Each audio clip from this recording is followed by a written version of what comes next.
voilà donc l'évolution du point. D'accord. Alors, plus vous allez augmenter en rangée, plus vous aurez donc le point vraiment qui va prendre forme. Alors voilà donc, alors je vous propose de réaliser, donc déjà pour commencer, une paire de chaussons avec ce point de côte anglaise. Donc des vraies côtes anglaises. Après, on va avoir des fausses côtes anglaises avant de passer au point de brioche. Donc on fait une paire de chaussons avec ce point et rendez-vous prochainement pour les fausses côtes anglaises. Disons, ça c'est des vraies côtes anglaises. Après, on verra les fausses côtes anglaises. Voilà, chers amis, je vous souhaite à toutes bien des choses. Merci d'avoir regardé la vidéo. N'hésitez pas à vous abonner, à liker et à me laisser un petit mot en commentaire. Bien des choses à toutes et je vous dis à très bientôt pour un nouveau tutoriel. Bonjour chers amis, j'espère que vous allez bien. Je suis ravie de vous retrouver aujourd'hui sur ma chaîne. Alors là, on est au début du point, donc des points ajourés, des points fantaisie et des montages de points et de connaître quelques astuces au tricot avant de passer vraiment aux ouvrages au tricot.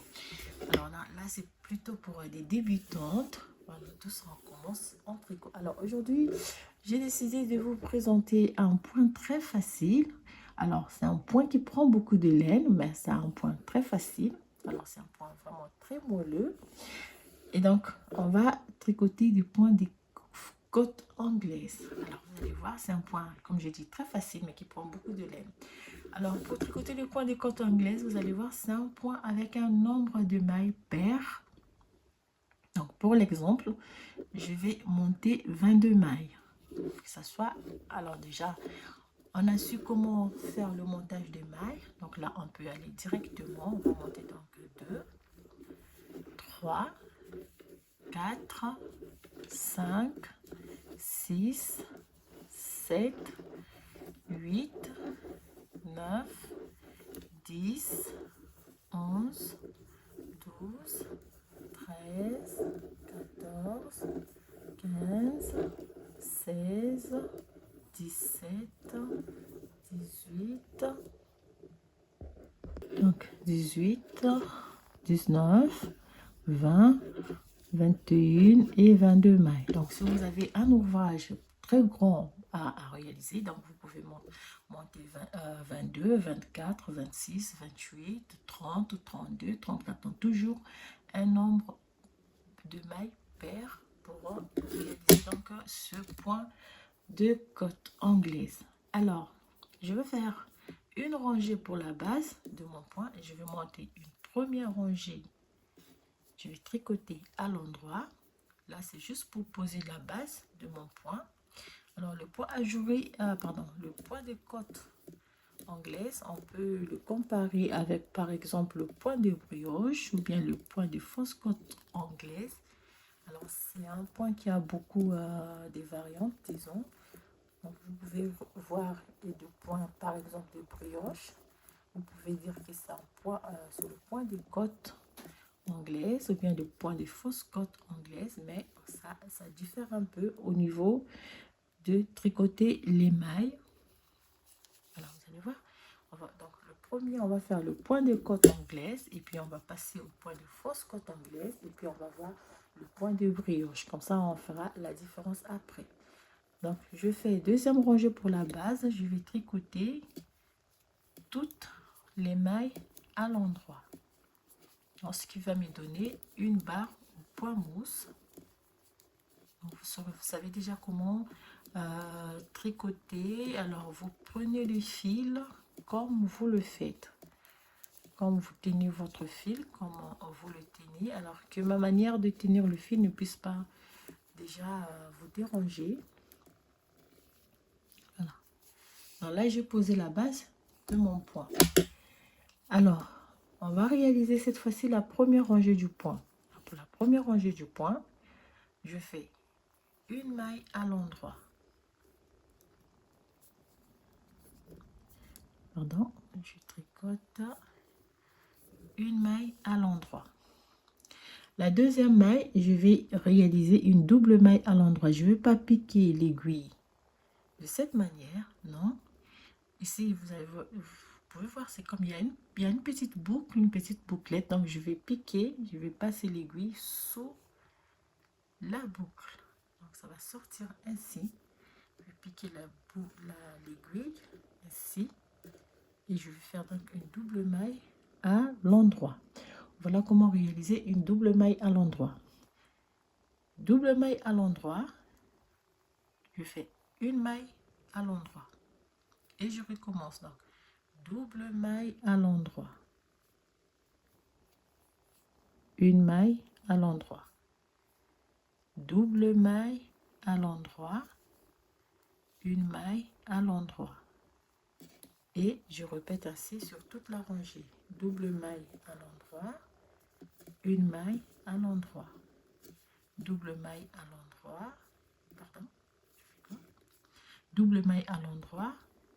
Une maille à l'endroit. Alors, comme vous pouvez voir tout à l'heure, j'ai failli faire une erreur.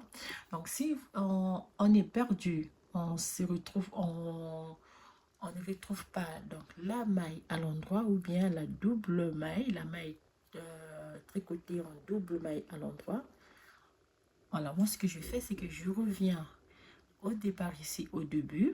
Donc, je recompte. Je sais que la première maille, elle est tricotée à l'endroit. Du coup, j'ai une double maille à l'endroit.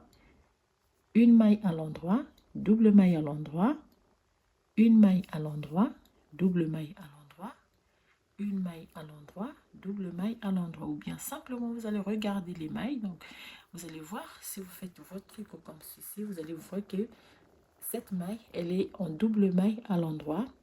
Et cette maille, elle est en maille simple à l'endroit. Donc, moi, c'est comme ça que je fais pour me repérer quand je suis un peu perdue au niveau des mailles. Donc, du coup, là, je sais que cette maille, je l'ai tricotée en double maille à l'endroit. Et ici, elle est en maille à l'endroit simple. Du coup, je fais double maille à l'endroit, une maille à l'endroit, double maille à l'endroit, une maille à l'endroit, double maille à l'endroit, une maille tricotée à l'endroit, double maille à l'endroit, une maille à l'endroit, double maille à l'endroit. Il me reste deux mailles et les deux mailles, je vais les tricoter à l'endroit. Voilà la première rangée. Donc, du coup, quand je vais tourner, je vais répéter la première rangée simplement. Donc, du coup, je fais une maille à l'endroit. Je fais double maille à l'endroit. Une maille à l'endroit. Double maille à l'endroit. Une maille à l'endroit. Double maille à l'endroit. Une maille à l'endroit. Double maille à l'endroit. Une maille à l'endroit. Double maille à l'endroit. Une maille à l'endroit. Double maille à l'endroit. Une maille. Double maille. Une maille. Double maille. Une maille. Double maille à l'endroit. Une maille à l'endroit. Je termine toujours par une double maille à l'endroit et deux mailles à l'endroit. Voilà donc les deux rangées qu'on va répéter pour réaliser ce point de côte anglaise. Voilà donc l'évolution du point. D'accord. Alors, plus vous allez augmenter en rangée, plus vous aurez donc le point vraiment qui va prendre forme.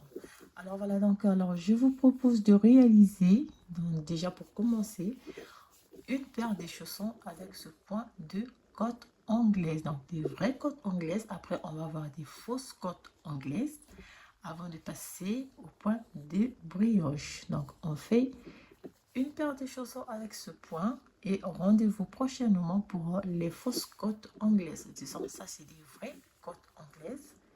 Après, on verra les fausses côtes anglaises. Voilà, chers amis, je vous souhaite à toutes bien des choses. Merci d'avoir regardé la vidéo. N'hésitez pas à vous abonner, à liker et à me laisser un petit mot en commentaire. bien des choses à toutes et je vous dis à très bientôt pour un nouveau tutoriel.